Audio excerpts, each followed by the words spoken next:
Hello everyone, welcome back to my channel. तो मैं आ गई हूँ आपके लिए लेकर बहुत ही इम्पोर्टेंट वीडियो। ठीक है, तो यहाँ पे इस वीडियो पे बहुत ज़्यादा डिमांड आई हुई है कि इसमें मतलब मेरे को स्टूडेंट बोल रहे हैं कि मैम इसके जो इम्पोर्टेंट क्वेश्चन हैं और उनके आंसर भी हमें बता दीजिए कि क्या क्या एग्ज़ाम में आ सकता है। तो मैं वही बताने वाली हूँ आज। ठीक है, तो बने रहिएगा अंत तक। और चलिए स्टार्ट करते हैं वीडियो को। और आपको ये समझ में आ गया होगा कि ये क्या है। Subject code BSOC 131 introduction to sociology. ठीक है, तो इसका फर्स्ट टॉपिक है हमारा। यहाँ पे हम देखते हैं कि इसमें क्या क्या है। ब्लॉक 1 जो है उसमें है nature and scope of sociology, जहाँ की यूनिट इसका 1 होगा emergence of sociology and social anthropology. यानी कि एमरजेंसी क्यों आई सोशियोलॉजी में, मतलब सोशियोलॉजी क्यों ज़रूरत पड़ी सोशियोलॉजी की।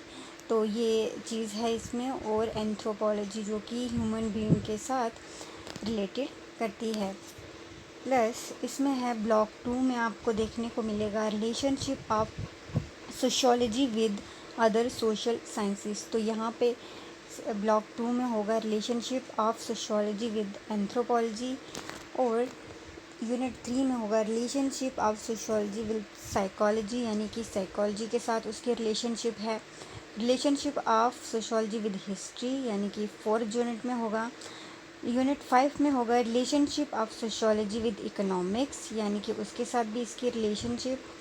Unit 6 relationship of sociology with political science.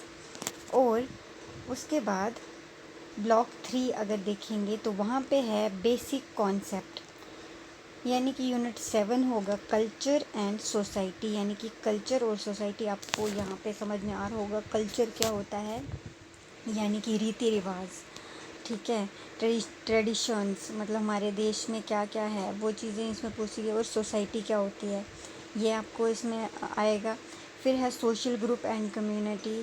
ठीक है, फिर उसके बाद है यूनिट 9 ऑर्गेनाइजेशन एंड इंस्टीट्यूशन। फिर है यूनिट 10 स्टेटस एंड रोल। फिर है यूनिट 11 सोशलाइजेशन। और फिर है 12th स्ट्रक्चर एंड फंक्शन। और यूनिट 13 आ गया सोशल कंट्रोल एंड चेंज। यानी कि टोटल इसके जो है 13 यूनिट हैं और ब्लॉक 3 हैं। ठीक, चलिए अब देखते हैं हम फर्स्ट ब्लॉक में से क्या इम्पोर्टेंट क्वेश्चंस हैं। चलिए ये हम देखेंगे कि क्या आपको पूछा जा सकता है। अब देखो यूनिट 1 है, यहाँ पे क्या है emergence of sociology and social anthropology. तो यहाँ पे ये देखो, यहाँ पे क्या क्या है एमरजेंस ऑफ सोशियोलॉजी में क्या है द एनलाइटमेंट पीरियड्स होगा और द साइंटिफिक रेवोल्यूशन होगा। फिर होगा social and economic change that मतलब 19th century European society, French revolution, industrial revolution. फिर होगा the rise of sociological theory. And ऐसे बहुत ज़्यादा लेंथ यहाँ पे दिख रहा है, लेकिन मैं तो आपको मेन चीज़ बताने जा रही हूँ। आपको यहाँ पे क्वेश्चन क्या क्या बनता है कि एमरजेंस ऑफ सोशियोलॉजी, बहुत ही इंपॉर्टेंट क्वेश्चन आपको पूछा जा सकता है कि एमरजेंस ऑफ सोशियोलॉजी क्या है। या फिर आपको पूछा जा सकता है कि factor for the emergence of sociology, यानी कि फैक्टर क्या हैं सोशियोलॉजी के। तो मैंने इसका जो है आंसर जो है इसकी वीडियो अपलोड कर दी है, वो आप जाके देख लीजिएगा। ठीक है, तो मैं इसमें लिंक भी डाल दूँगी कि फैक्टर क्या क्या हैं। तो इसमें भी मैं दिखाऊँगी, इसमें कम ही फैक्टर दिए हैं तो इसीलिए। और फिर होगा आपका क्वेश्चन बन जाता है राइज ऑफ सोशियोलॉजिकल थियोरीज़। ये क्वेश्चन बन जाता है, पूछा जा सकता है एग्ज़ाम में। फिर आ सकता है एमरजेंस ऑफ सोशल एंथ्रोपोलॉजी, ये मेन इंपॉर्टेंट है। देखिए पहले एमरजेंस ऑफ सोशियोलॉजी ये पढ़ना है आपको, फैक्टर इसके पढ़ने हैं। और सोशियोलॉजिकल थ्योरीज़ का मतलब पूछा भी जा सकता है, लेकिन अगर छोड़ दोगे तो कोई दिक्कत नहीं है, क्योंकि आ भी सकता है, कोई ज़रूरी वो नहीं है कि मतलब नहीं आएगा, क्योंकि कभी कभी तो आ जाता है। फिर है emergence of social anthropology, it's very important. और यहाँ पे ये भी बता सकते हैं कि सोशियोलॉजी मतलब एमरजेंस जो है सोशियोलॉजी और एंथ्रोपोलॉजी में क्या रिलेशन है, ये भी पूछा जा सकता है। और नेक्स्ट जो है इसका emergence of modern social anthropology. रुको मैं आपको बता दूँ कि क्या क्या इसमें, पहला देख लो ये वाला इम्पोर्टेंट है, दिस वन मतलब ये सॉरी यानी कि सेकंड वाला इम्पोर्टेंट है। फिर उसके बाद आप देखोगे phase of the development of social anthropology. Phases भी बता सकते हैं, पूछ सकते हैं, लेकिन उतना ज़्यादा वो नहीं मैं कहूँगी इसको कि पढ़ के जाइयो, मगर ये बनता है क्वेश्चन। फिर उसके बाद आप देख सकते हैं emergence of social anthropology plus emergence of modern social anthropology, तो ये सब आ सकता है। फिर देखो आप हैं तो फिर हमारा, चलिए यहाँ पे इंट्रोडक्शन की ज़रूरत पड़ेगी कि नहीं, ज़्यादा लंबी हो जाएगी वीडियो। अब देखो एमरजेंस ऑफ सोशियोलॉजी पहले ही आपको यहाँ पे दिया गया है आंसर कि क्या है एमरजेंस ऑफ सोशियोलॉजी। तो यहाँ से आप जो है ये है in order to understand the emergence of sociology as a social science discipline, it is imperative to understood the socio-economic, political and scientific factors। तो आप यहाँ से थोड़ा सा बना सकते हैं खुद से।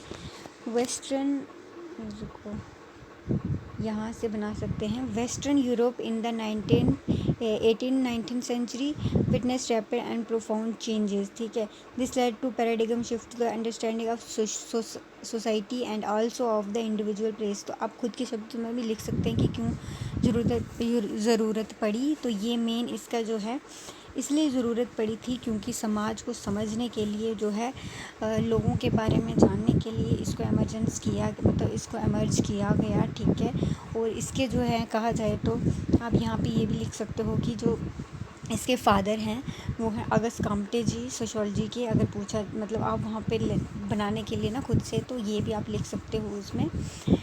इसके अगस्त काम्टे हैं और बहुत सारे और भी सोशियोलॉजिस्ट हैं, जैसे इमाल दुर्खाइम हैं वगैरह, और भी हैं जिन्होंने इसके बारे में रिसर्च किया है बहुत सारा।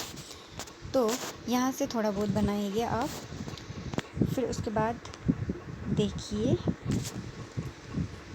एनलाइटमेंट, तो ये भी एनलाइटमेंट भी कुछ, ये तो मीनिंग है इसका। ठीक है, ये इसका मीनिंग है। फिर हम देखते हैं ये आपके फैक्टर्स हैं, समझ रहे हो, ये फैक्टर है आपका द साइंटिफिक रेवोल्यूशन। अगर फैक्टर में पूछा जाएगा तो ये पॉइंट होगा, पर मैंने तो फैक्टर की वीडियो बना चुकी हूँ आंसर, तो उसको ज़रूरी ज़्यादा आपको नहीं है। फिर उसके बाद फ्रेंच रेवोल्यूशन भी उसी में है, यहाँ से आप थोड़ा सा पढ़ के जाइएगा क्योंकि मैंने तो थोड़ा सा समझाया ही है खाली। तो यहाँ से आंसर आप देख सकते हो। प्लस इंडस्ट्रियल रेवोल्यूशन यहाँ से आप देख लीजिएगा थोड़ा बहुत, मैंने तो थोड़ा शॉर्ट में बताया है वहाँ पे। फिर उसके बाद impact of the industrial revolution in society, तो ये तो है नहीं। और the rise of sociological theory, तो यहाँ पे थोड़ा सा पढ़ लीजिएगा, कोई दिक्कत नहीं है, पर मेन मैंने आपको जो बताया एमरजेंस ऑफ सोशल एंथ्रोपोलॉजी, तो ये पढ़ के जाइएगा, पूछा जा सकता है। और ये है first phase of development and second, उसमें से ये पूछा जा सकता है फर्स्ट फेज़ और सेकंड फेज़।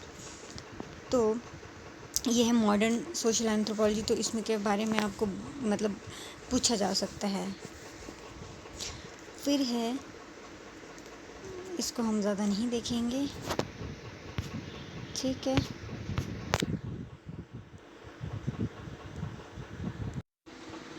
और ये है हमारा यूनिट 2 यानी कि ब्लॉक 2 में आ गया है हम। यहाँ पे हम देखेंगे कि क्या क्या यहाँ पे है। तो सबसे पहले यहाँ पे दिया गया है यूनिट 2 में ऑब्जेक्टिव, इंट्रोडक्शन, तो ये सब तो हम नहीं देखेंगे, हम मेन देखेंगे कि क्या इसमें इम्पोर्टेंट है। तो यहाँ पे आप देखोगे कि क्वेश्चंस क्या क्या आपको पूछे जा सकते हैं। Nature of sociology and social anthropology, यानी कि आपको नेचर पूछा जा सकता है, और मतलब क्या इसका मतलब स्कोप है, नेचर क्या है वो आप लिख सकते हो। लेकिन अगर आपको सोशियोलॉजी के बारे में थोड़ा बहुत नॉलेज है तो आप खुद से वहाँ पे बना सकते हो, कोई दिक्कत नहीं है। Emergence and history of sociology. तो आपको ऐसा पूछ सकते हैं कि जो मतलब हिस्ट्री और सोशोलॉजी के बीच में रिलेशन क्या है, ऐसा भी पूछ सकते हैं, और ये भी पूछ सकते हैं। फिर emergence and history of social anthropology, तो ये मतलब उतना इम्पोर्टेंट नहीं है, लेकिन हाँ आपको तोड़ फोड़ के क्वेश्चन को पूछा जा सकता है। तो आपको फिर बिटवीन सोशोलॉजी एंड सिमिलैरिटीज़ क्या हैं सोशोलॉजी और एंथ्रोपोलॉजी में, हाँ ये इम्पोर्टेंट क्वेश्चन है मेन। इसको यहाँ पे ये देख लीजिएगा, सिमिलैरिटीज़ क्या हैं, तो ये आपको पूछा जा सकता है। और ये दो जो है मैंने आपको लगाए, ये आप पढ़ के जाइएगा। Difference between sociology and anthropology, ये भी पूछा जा सकता है कि डिफरेंस क्या है, और ये तोड़ फोड़ के क्वेश्चन पूछे जाते हैं, तो ये आपको ध्यान में रखना है। ठीक है, अब आपको समझ में आया होगा कि क्या आपको करना है इसमें से। चलो नीचे दिखाती हूँ थोड़ा बहुत कि कैसे आप कर सकते हो।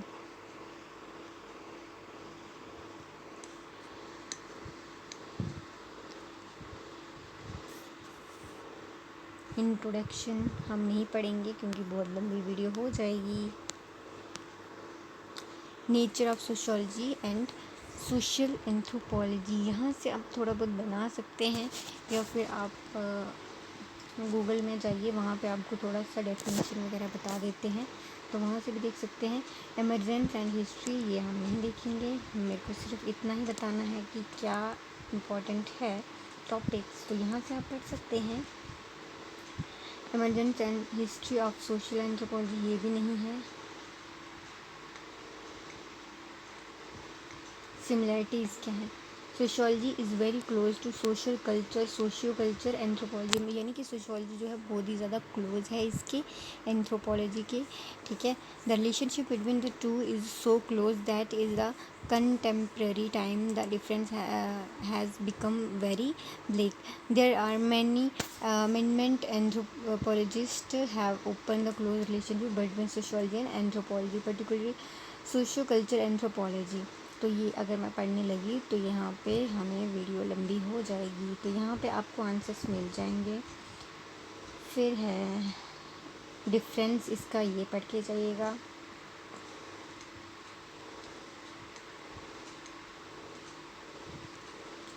ठीक है, फिर यहाँ पे देखो क्वेश्चन क्या बन रहा है कि discuss the emergence of sociology and social anthropology, ये क्वेश्चन बन रहा है, ऊपर आपको दिया गया है, वो आप देख लीजिएगा। फिर सिमिलैरिटी, मैंने आपको बताया था ना कि ये क्वेश्चन इंपॉर्टेंट है सिमिलैरिटीज़ वाला, तो तभी यहाँ पे भी इन्होंने दिया है, मैंने तो बिना देखे बता दिया। Discuss the relationship of sociology and social anthropology with special reference to India, तो ये आपको नहीं इतना वो लंबा चौड़ा, यहाँ पे ये पूछा जा सकता है कि रिलेशनशिप क्या है सोशोलॉजी एंड एंथ्रोपोलॉजी के बीच में, तो ऊपर वाले दो क्वेश्चन देख लीजिएगा। फिर यूनिट 3 में आ गए, यहाँ पे क्या क्या पूछा जा सकता है ये हम देखेंगे। तो definition of sociology, definition of वो डेफिनेशन ऑफ साइकोलॉजी, साइकोलॉजी की क्या उसमें है, आपको ये पूछा जा सकता है कि सोशोलॉजी और साइकोलॉजी में क्या रिलेशन है, या फिर उनका अंतर क्या है, या फिर रिलेशन क्या है, ऐसा पूछ सकते हैं। अंतर मतलब डिफरेंस। और sociology and psychology the possible inter, ये नहीं देखना है, थोड़ा सा नीचे। Your sociological tool kit, sociological imagination, हाँ सोशोलॉजिकल इमेजिनेशन आपको पूछी जा सकती है कि मतलब क्या होती है वो, सोशोलॉजिकल इमेजिनेशन क्या होती है पूछी जा सकती है। बोलते हैं सोशोलॉजिकल इमेजिनेशन, और उसके मतलब फैक्ट टाइप्स वगैरह पूछे जा सकते हैं। और मेन चीज़ यहाँ पे क्या है, कल्चर, कल्चर में से क्वेश्चन बनता ही बनता है, तो ये आपको ध्यान में रखना है कि कल्चर का क्वेश्चन आता है। और रोल एंड स्टेटस के बारे में पूछा जाता है, और सोशलाइजेशन के बारे में पूछा जाता है, इनको क्वेश्चनों को तोड़ मरोड़ के पूछा जाता है। चलो मैं आपको थोड़ा सा ये यहाँ पे ना टिक कर देती हूँ कि क्या आपको आता है। और यहाँ पे देखो कल्चर इस मोस्ट इम्पॉर्टेंट क्वेश्चन। कल्चर के फैक्टर पूछ सकते हैं, करेक्टरिस्टिक पूछ सकते हैं कि व्हाट इज़ कल्चर। फिर उसके करेक्टरिस्टिक्स या फिर कुछ और पूछ सकते हैं उसके बारे में, या फैक्टर्स या फिर इम्पोर्टेंस। सोशल इमेजिनेशन पूछी जा सकती है, उस सोशलाइजेशन। और ये नीचे वाला ना, इट्स इम्पॉर्टेंट, 4 पॉइंट ये वाले नीचे वाले इम्पॉर्टेंट है।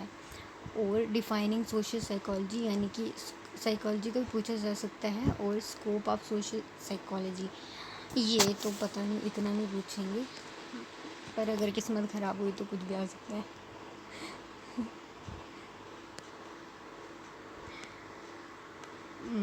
फिर है concept and method of sociology use in social psychology. Concept, middle range theories ना, ये नहीं देखना।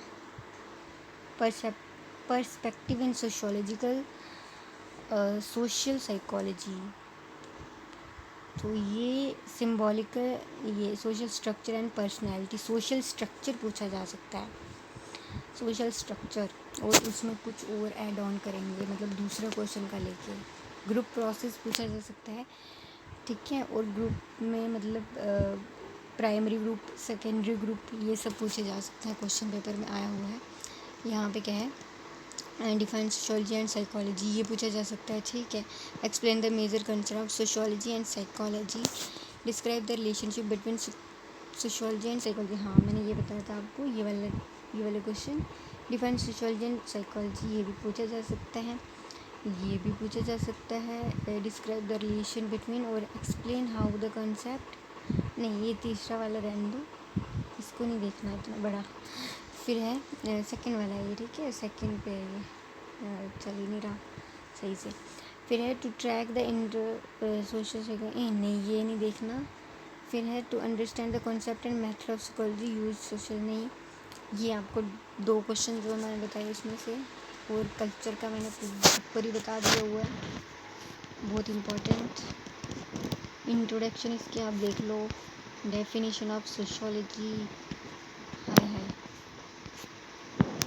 देख रहे हो, सोशोलॉजी के बारे में थोड़ा। The term sociology was coined bye August Comte, who is called the father of sociology, मैंने आपको पहले बताया था। Sociology is concern with the study of human relationships and the societies. जो सोशोलॉजी है वो ह्यूमन रिलेशनशिप, मतलब ह्यूमन के बारे में स्टडी करते हैं, हमारे समाज शास्त्र के बारे में ही स्टडी करके पूरे समाज में क्या क्या हो रहा है। तो ये है इसका मीनिंग। सोशोलॉजी का मीनिंग पूछा जाए तो ये लिख सकते हो आप, ठीक है, कि मतलब थोड़ा सा, अगर आप कोई और भी क्वेश्चन लिख रहे हो लेकिन सोशोलॉजी का थोड़ा सा ऊपर दे सकते हो। और ये आपको याद रखने वाली बहुत ही सिंपल शब्दों में है, ठीक है। यहाँ पे founding father of sociology August Comte divided the subject matter of sociology into the study of social static and social dynamic. तो ये सब डेफिनेशन इसकी साइकोलॉजी की। अब देखो साइकोलॉजी के बारे में तो पहले आपने सब्जेक्ट लिया ही नहीं होगा, पता ही नहीं होगा इसके बारे में, लेकिन साइकोलॉजी यानी कि ह्यूमन बीइंग की मतलब सोच, उसमें क्या, और समाज शास्त्र जो है ह्यूमन बीइंग की स्टडी करता है। मतलब ये जो सोशोलॉजी है वो सभी साइंसेस की मदर मानी जाती है, यानी कि सबके साथ उसका रिलेशन है। अगर सोशोलॉजी ही नहीं होगी तो मतलब बाकियों का कौन स्टडी करेगा, ये उसका एक इम्पॉर्टेंट रोल है, उसके साथ हर एक सोशल साइंस के साथ इसका रोल है। तो ये आपको ध्यान में रखना है। जो समाज शास्त्र है वो क्या करता है, मतलब ये समाज के बारे में बताता है, सोसाइटी की करता है स्टडी, और साइकोलॉजी मतलब ह्यूमन बीइंग की भी इसमें जो है इसका रिलेट करता है। देखो the term psychology is derived from 2 Greek word, मतलब 2 ग्रीक वर्ड से निकली है। साइक मीन सोल, यानी कि आत्मा आत्मा कह सकते हो, सोल उसको कहते हैं, और breath, and logos means knowledge और स्टडी। तो इसको क्या कह सकते हैं, स्टडी और इन्वेस्टिगेशन ऑफ समथिंग। तो psychology develop as a independent academic discipline in 1879 when a German professor name William Wundt established the first library for psychology at the University of Leipzig in Germany। अगर मैंने ज़्यादा पढ़ने लगी तो बाकी का क्या बनेगा। Sociology and psychology the possible, ये नहीं देखेंगे हम। सोशल साइकोलॉजी हिस्टोरिकल डेवलपमेंट, मैंने क्वेश्चन इंपॉर्टेंट बता दिए। डिफाइनिंग सोशल साइकोलॉजी अप्रोच, ये वाला थोड़ा बहुत ये देखना। Society इंटरल process, scope of social psychology, हाँ कभी स्कोप पूछा जा सकता है, स्कोप तो सोशोलॉजी का भी पूछा जा सकता है। और US sociological, the sociological imagination, social norm and values, culture बहुत इम्पॉर्टेंट यहाँ, लेकिन यहाँ पे बहुत छोटा सा दिया है, इसका अलग से एक टॉपिक है, ठीक है। Role and status, socialization concept, और बस यहाँ तक, इसका ज़्यादा नहीं देखेंगे हम, हमारा टाइम वेस्ट हो जाएगा। Group process,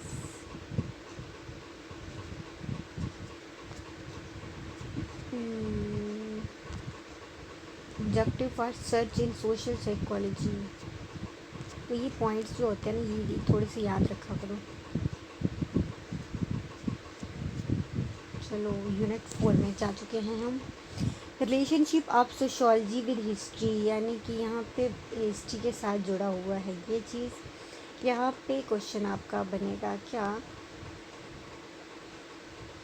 definition of history as social science discipline, और सोशल साइंस, ये क्वेश्चन इम्पोर्टेंट बन जाता है, देखो ये वाला। और inter relationship between sociology and history, difference between sociology and history, and understanding historical sociology as an outcome of interaction between sociology and history। तो यहाँ पे मैंने क्वेश्चन इंपॉर्टेंट बताए हुए हैं, आप बुक से प्लीज़ आंसर देखा करो यार, क्या हो गया आपको, आप देखते नहीं हो फिर बोलते हो आंसर सॉल्व करके बताओ यार, बुक में सब कुछ दिया होता है। हाँ कुछ नहीं हो तो गूगल से आप थोड़ा सा डेफिनेशन लिख के अपनी कॉपी पे वगैरह आप कर सकते हो, आपके पास सब कुछ, अगर आपके पास टाइम नहीं है तो। फिर difference between sociology and history, तो यहाँ पे आप देखो डेफिनेशन के बारे में बता देना। फिर मैंने इसको यहाँ पे देखा, इम्पोर्टेंट यही लगाया है। अब ज़्यादा अगर करने लगे ना, आप बोलोगे सारी बुक पढ़ा दी है। एक स्टूडेंट ने मुझे बोला था कि यूज़लेस वीडियो बनाइए, सारी बुक पढ़ा दी है। अब तुम्हें क्या पता, सब कुछ पूछ सकते हैं ना वहाँ पे, मेरे रिश्तेदार थोड़ी लगते हैं वो इग्नो वाले, जो क्या क्वेश्चन पेपर डालेंगे। अब मैं तो सिर्फ गाइड कर सकती हूँ कि क्या आप पढ़ के जा सकते हो पास होने के लिए। Difference between sociology and history, तो हाँ ये पूछा जा सकता है, देख लीजिएगा यहाँ से। और ये आपको बॉक्स में दिख रहा है ना, इसको पढ़ के जाइएगा, सोशोलॉजी एंड हिस्ट्री डिफरेंसेस। अब देखो यहाँ पे क्वेश्चन बनाया हमने, discuss inter relationship between sociology and, और discuss difference between sociology and history, ज़्यादा नहीं पूछा जाता है। Use history in their sociology and, तो ये नहीं देखेंगे हम, ज़्यादा लंबी वीडियो हो जाएगी, फिर बोलोगे बोर कर दिया। यूनिट 5, चलिए यूनिट 5 में क्या है, relationship of sociology with economics के साथ इसकी रिलेशनशिप देखेंगे हम। अब देखो यहाँ पे देखो ये चीज़, discuss the origin and development of the discipline, भाई ये क्वेश्चन पूछे जाते हैं। डिसिप्लिन थोड़ा सा ये ना देख लो, एक तो ये चलता नहीं है सही से,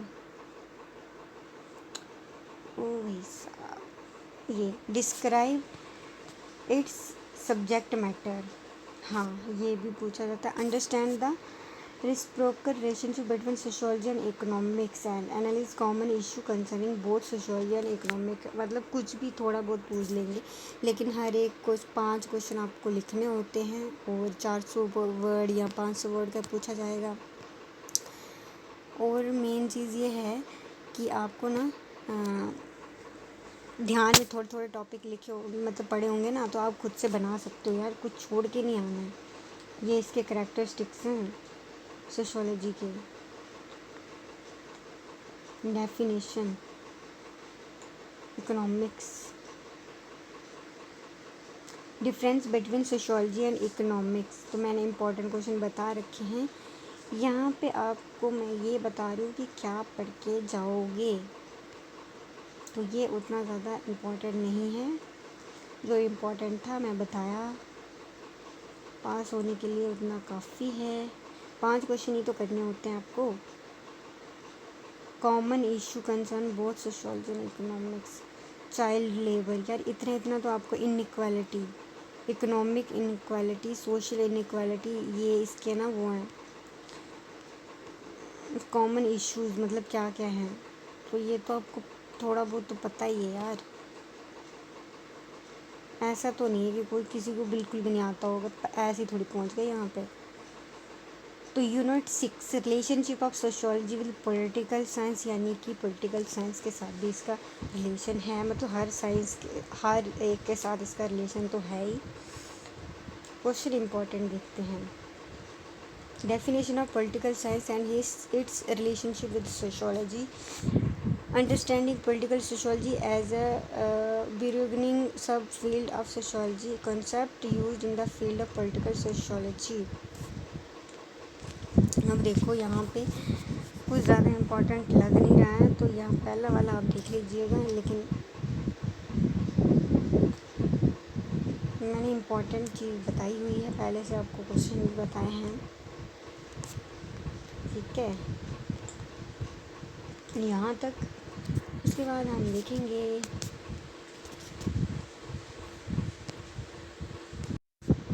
अब देखो यहाँ से हर एक चीज़ आती है एग्ज़ाम में। यहाँ पे सब कुछ इम्पॉर्टेंट है। यूनिट 7 बहुत ज़्यादा इम्पॉर्टेंट टॉपिक है। यूनिट 1, यूनिट 7 और बीच में जो साइंसेस हैं उनके साथ रिलेशन थोड़ा बहुत होता है, तो वो चलो वो चल जाता है, लेकिन यहाँ पे आपको पढ़ के जाना है पहला वाला बिल्कुल एमरजेंसी, एंथ्रोपोलॉजी ये सब करना है, लेकिन कल्चर तो ये टॉपिक तो पूरा ही पढ़ना है आपने, इसमें कोई वो नहीं छोड़ना कि मतलब तुम बोलोगे कि यार ये बहुत इम्पोर्टेंट टॉपिक है। इसका इंट्रोडक्शन, इसको थोड़ा बहुत देखें हम, देखो लंबा भी कितना है। The relationship between culture and society, most important question पूछा जाता है भाई, ये तो लिख लो तुम, ठीक है ना, फिर मत बोलना। फिर है the concept of culture as understood in sociology, concept भी पूछा जा सकता है। The unique characteristic of culture, culture as distinct from biology, civilization, element of culture, culture trait and culture complex, ये चीज़ें ना देखनी है। करेक्टरिस्टिक्स कल्चर के देख के जाने हैं, उसके एलिमेंट देख के जाने हैं, उसकी इम्पोर्टेंस देख के जानी है, ये याद रखना। और कल्चर के फैक्टर्स ये देख के, ये भी इम्पोर्टेंट है बेटा, ये भी इम्पोर्टेंट। और कल्चर डाइवर्सिटी, भाई ये सब पूरा ही टॉपिक इम्पोर्टेंट है आपके लिए, पास होना है तो। चलो इंट्रोडक्शन अगर देखूँगी ना तो फिर बन गया। Culture and biology, culture is often, ये नहीं देखना, culture is often concerned with biology. This relation between culture and biology become important when human society is compared animal के साथ। Culture trait and culture complex, characteristics of culture, भाई characteristics इसके देखने हैं, मैंने आपको पहले बताया। क्वेश्चन मैंने आपको ऊपर बता चुकी हूँ कि क्या क्या क्वेश्चन बनता है। कल्चर ये हैं, culture is learn and share, ये culture is social, culture is learn and shared, culture is transmitted, culture is symbolic, culture is dynamic, ये दिख रहे हैं, यही हैं, पता नहीं दिख रहे हैं तुमको। ये culture is acquired through social life, human being is a social animal, मतलब सोशल एनिमल। अगर देखो, अगर ये इंसान को मतलब पता ही नहीं होता कि कैसे क्या करना है रहन सहन में, तो कल्चर के बारे में पता ही नहीं होता, तो वो एक एनिमल की तरह होता ना, मतलब जब उनको पता ही नहीं है कुछ। तो ये है कि culture is shaped by our social interaction, culture क्या करता है, हमें शेप करता है। आपको पता है कितने सारे हमारे, अगर इंडिया में देखा जाए तो कितने अलग अलग कम्युनिटीज़ के लोग रहते हैं, हिंदू, मुस्लिम, सिख, ईसाई, मतलब क्रिश्चियन, बहुत सारे जो है हमें पता भी नहीं है, बहुत सारे कास्ट हैं, मतलब देखा जाए तो सब मिलजुल के रहते हैं और सबका अलग अलग कल्चर है। जैसे अब अगर आप देखें हमारे JNK में अलग कल्चर है, कश्मीर में चले जाओ उधर अलग कल्चर, लैंग्वेज बहुत ज़्यादा डिफरेंस करती है। अगर आप जम्मू में देखें डोगरी बोलते, कश्मीर में कश्मीरी। अगर आप थोड़ा सा किश्तवाड़ चले जाएं तो वहाँ पे किश्तवाड़ी देख लो। अब लैंग्वेज, खाने का तरीका, हर चीज़ जो है ना बिल्कुल अलग अलग है। और पंजाब में चले जाओ बहुत, उधर भी अलग, इवन की ड्रेस, मतलब हमारी वो भी सब अलग, सब कल्चर ही तो है, ये सब डाइवर्सिटी है, ठीक है, बायोडाइवर्सिटी है। तो ये बहुत इंपॉर्टेंट क्वेश्चन है, प्लीज़ करके जाइएगा कि डाइवर्सिटी भी पूछेंगे तो यही हमारा कल्चर के बारे में आपको ये बताना है पूरा। इंडिया की अगर पूछेंगे या फिर बाकियों की, तो इंडिया की तो बहुत इंटरेस्टिंग है, पता ही है आपको। फिर चलो आगे देखते हैं, ये सब इसके वो हैं, क्या मैंने बोला, इसके करैक्टरिस्टिक्स, टाइप्स। अब इसकी टाइप्स यार, टाइप्स देख लेना। और material and non material culture, material and non material culture, mitral है, मेट्रल। तो sociologist William of burn distinguish between material and non-material culture. Material culture refers to the object which satisfy the material needs of human being like house, means of transport, factories, food item, ये सब इसमें देता है। They are the tangible aspect of society. और जो non material है वो क्या कहता है, culture on the other hand refer to non tangible aspect of culture like custom. मतलब नॉन मैटरल में क्या आता है, कस्टम, आइडियाज़, बिलीव्स, पैटर्न्स, मतलब ट्रेडिशन वगैरह। और उसमें आता है ऊपर वाले में जो मतलब हमारे हाउस, घर हैं, ट्रांसपोर्ट हैं, फैक्ट्रीज़ हैं, आइटम, ये सब उसमें आती हैं। समझ रहे हो, मैटरल और non material, between material and non material. तो मैटरल में ये आता है और नॉन मैटरल में ये आता है, ये देख रहे हो। फिर उसके बाद एलिमेंट, इसके बहुत इम्पोर्टेंट टॉपिक, सबसे पहला लैंग्वेज। लिखो, यहाँ से लिख देना थोड़ा थोड़ा, पूरा नहीं लिख के आ जाना, इतना लर्न कहाँ करोगे। Language is the most important element of culture, मतलब लैंग्वेज बहुत ज़्यादा इम्पॉर्टेंट है। और फिर उसके बाद the essence of a culture is reflected in the language, facilities, day to day interaction with other. मतलब अगर लैंग्वेज नहीं होगी तो हम बात ही कैसे करेंगे किसी को से, अगर हमें समझ ही नहीं आएगी तो कैसे बात कर सकते हैं हम, तो बहुत ज़्यादा इंपॉर्टेंट है। और the use of language distinguish human being from the species, तो मतलब अलग अलग जो है सबकी लैंग्वेज है। It is instrumental in the transmission of culture tradition from the generation, another is meanings fair. तो ये आप ना थोड़ा बहुत शॉर्ट करके लिख सकते हो, समझ, आपको ये खुद से भी बना सकते हो, मुझे पता है, इतना बहुत तो आपको आता ही है। फिर बिलीफ देखना है। तो यहाँ पे आप ये अब्राहम जो है उन्होंने लिखा है कि बिलीफ इज़ अ स्टेटमेंट और idea about reality which people accept as true, मतलब सच्चाई को एक्सेप्ट करता है। For example many people in India believe in God and many auspicious occasion like marriage और शेड्यूल और the basis of occupation dates. तो even marriage और fix, मतलब बहुत सारे ऐसे बिलीफ्स, मतलब उनके विश्वास है, उनके वो है कि मतलब मुहूर्त, जैसे आपको पता है हिंदू में मुहूर्त वगैरह देखते हैं कि कब क्या करना है, कौन सा टाइम सही है, तो ये चीज़ें इसमें होती हैं, गॉड में बिलीव करते हैं। बहुत सारे ऐसे भी हैं जो गॉड में बिलीव नहीं करते, लेकिन मैरिज को तो मतलब कोई भी शुरुआत नया काम कर रहे हो तो हम पहले मुहूर्त देखते हैं कि मतलब सही है कि नहीं। तो ये हमारे इंडिया में होता है।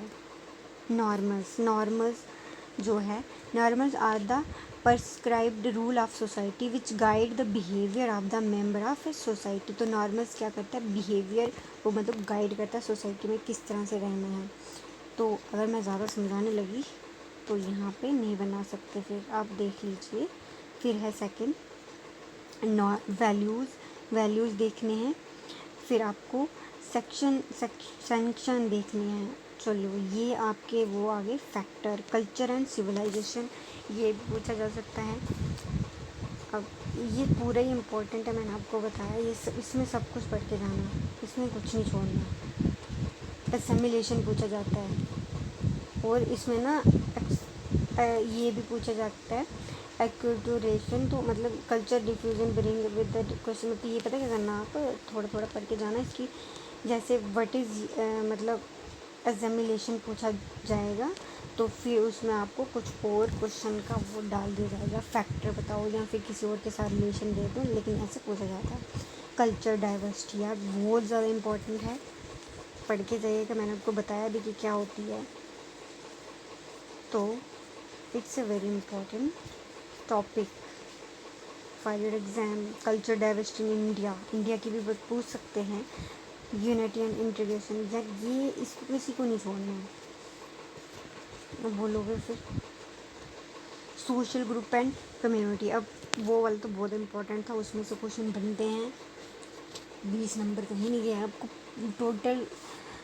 मतलब अगर आपको होंगे 8 क्वेश्चन, तो वहाँ पे आपको 5 करने हैं और सेक्शनें 2 दी होती हैं, तो वहाँ पे ना सही से आप, अगर आपको नहीं भी आता होगा ना, आप टॉपिक समझ में आ रहा है, थोड़ा सा माइंड में थोड़ा दिमाग लगाइए और लिख के आ जाइए, कुछ नहीं होता। खाली छोड़ के आओगे तो थैंक यू हो जाएगा आपको। फिर है यहाँ पे देखो कम्युनिटीज़, कम्युनिटी के बारे में पूछा जाएगा, उसकी डेफिनेशन, कैरेक्टरिस्टिक्स पूछे जाएंगी, ये भी इम्पोर्टेंट टॉपिक है भाई।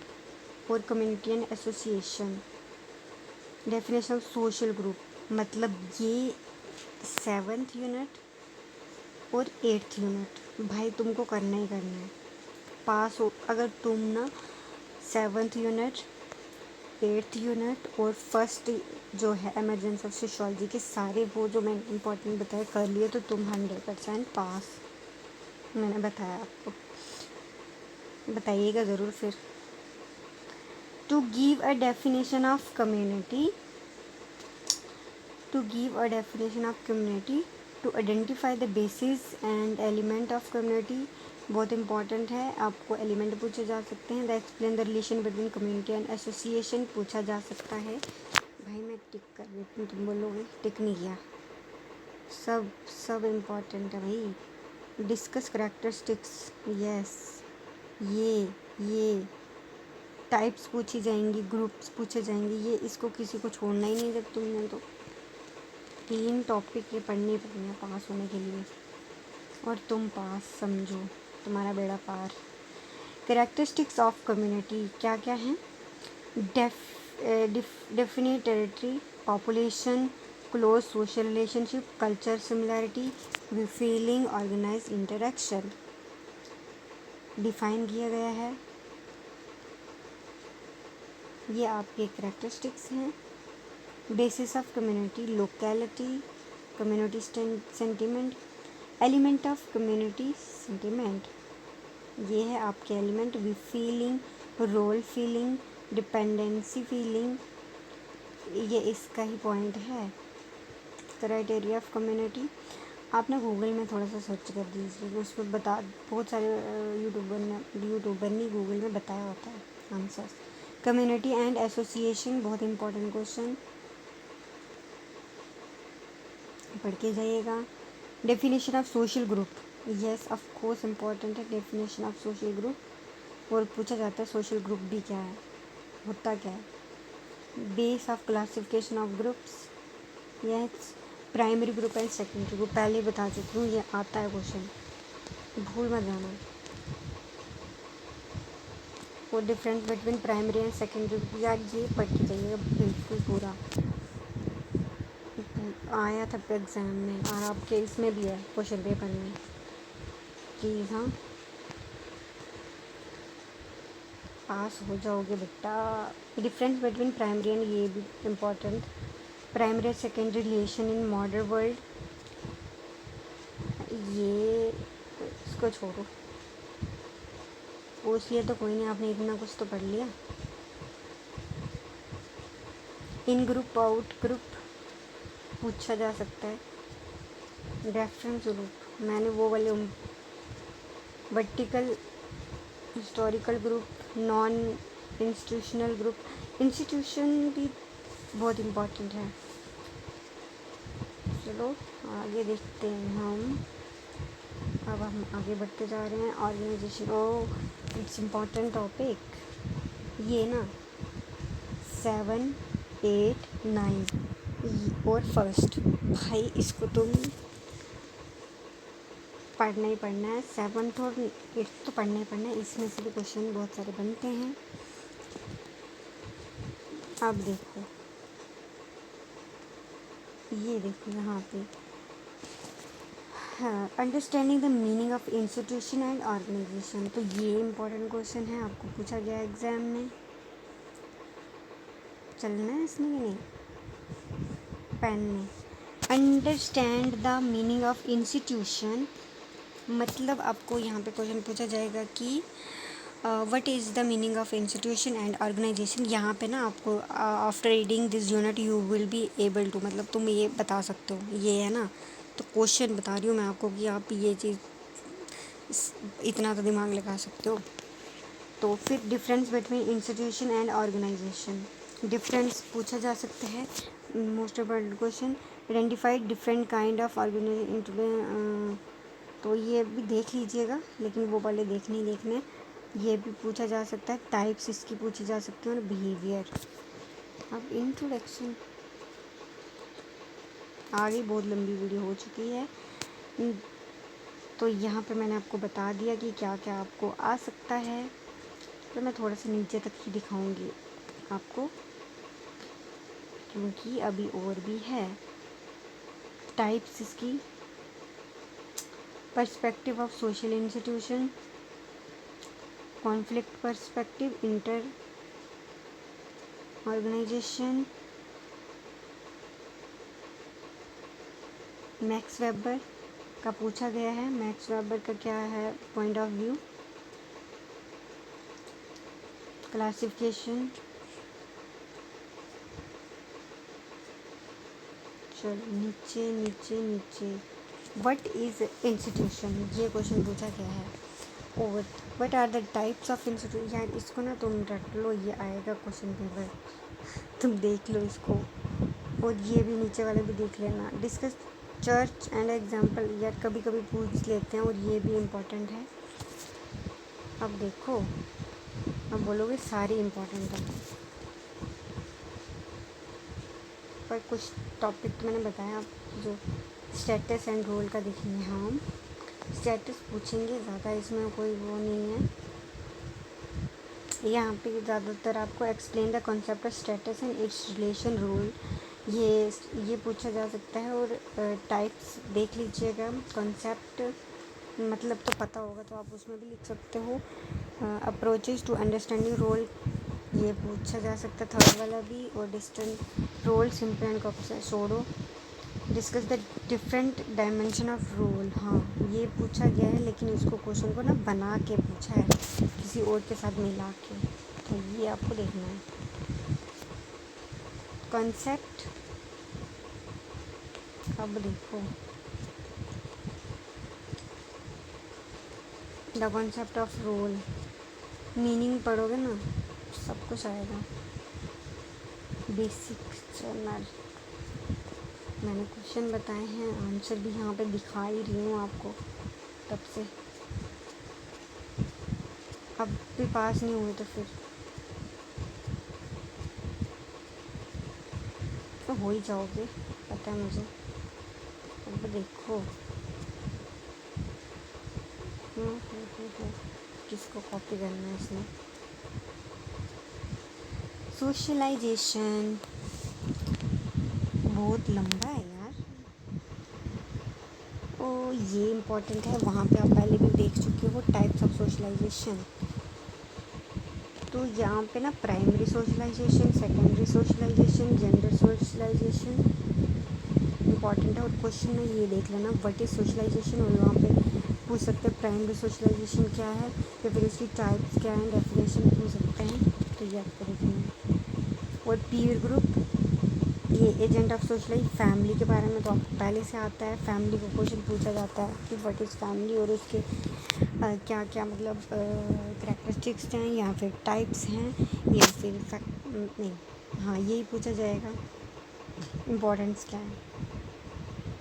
तो ये तो आपको पहले से आता ही है। व्हाट इज़ सोशलाइजेशन, डेफिनेशन इसकी पहले ही दे चुके हैं। ये 3 types of socialization, primary socialization होता है, सेकेंडरी होता है, जेंडर होता है।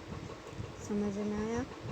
एंटिसिपेटरी सोशलाइजेशन और रीसोशलाइजेशन, अडल्ट सोशलाइजेशन, ये टाइप्स हैं। सिर्फ पॉइंट याद रखो तो वो भी चल जाता, थोड़ा सा डिफाइन कर देना खुद से।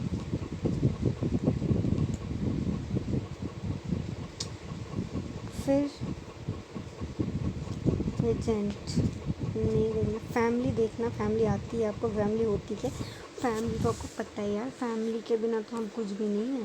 फैमिली सब कुछ सिखाती है, सबसे पहले फैमिली सिखाती है, फिर बाद में सोसाइटी। आप स्कूल जाते हो, सोसाइटी आपको सिखाती है बिहेवियर, हर चीज़ स्कूल आपको सिखाता है, फिर मास मीडिया से भी आप सीखते हो लाइफ में कैसे आगे बढ़ना है। ये सब स्ट्रक्चर अब देखना है इसका। प्रीमियर ऑफ फंक्शनलिज्म का क्वेश्चन आया था और ये क्वेश्चन आया था, ये देख लेना भाई, ये वाला ना, थर्ड वाला, ये देख लेना। मैं दिखा रही हूँ मैं आपको, पढ़ने लगी तो वीडियो लंबी हो जाएगी बहुत। अब structural functional approach, what is assumption, ये बहुत लंबा जोड़ा है।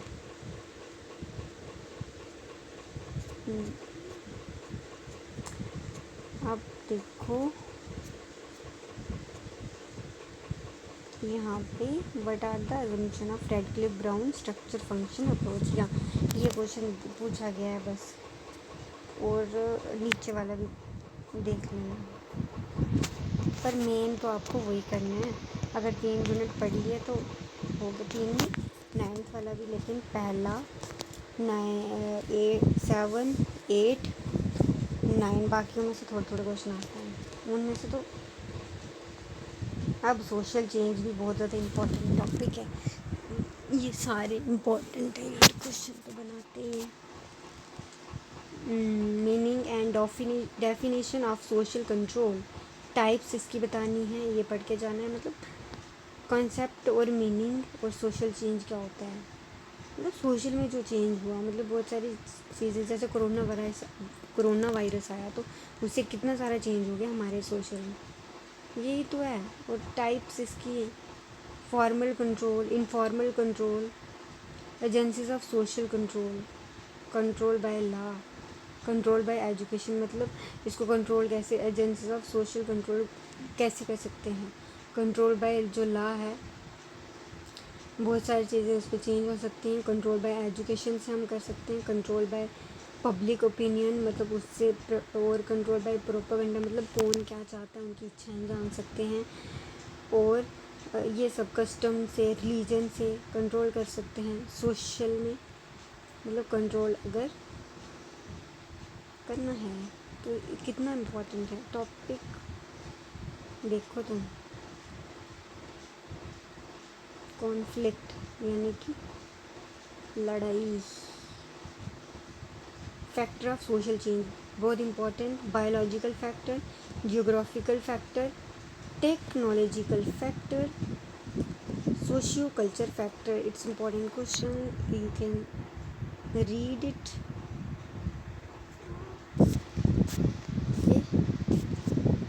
थोड़ा दिमाग में बैठा के जाना। इम्पैक्ट ऑफ सोशल चेंज, कि उसका क्या इम्पैक्ट पड़ा हमारी समाज शास्त्र में, क्या क्या चेंजेस आए। बस हमारा हो गया है ख़त्म। अब देखो यहाँ पे क्या इम्पोर्टेंट दिया है इन्होंने, बस ये तो सब ख़त्म। तो वीडियो अच्छी लगी तो लाइक कीजिए, चैनल को सब्सक्राइब कर दें। बहुत लंबी वीडियो हो चुकी है और आई होप आपको समझ में आ गया होगा कि किस तरह से आपको करना है। मेन इंपॉर्टेंट टॉपिक मैंने बताए हैं, क्या पढ़ के जाना है, और इम्पॉर्टेंट क्वेश्चन भी बताए हैं, तो आपको इससे हेल्प हो जाएगी। ठीक है, तो ज़रूर कमेंट करके बताइएगा कि फ़ायदा हुआ या नहीं एग्ज़ाम में। Okay, bye bye.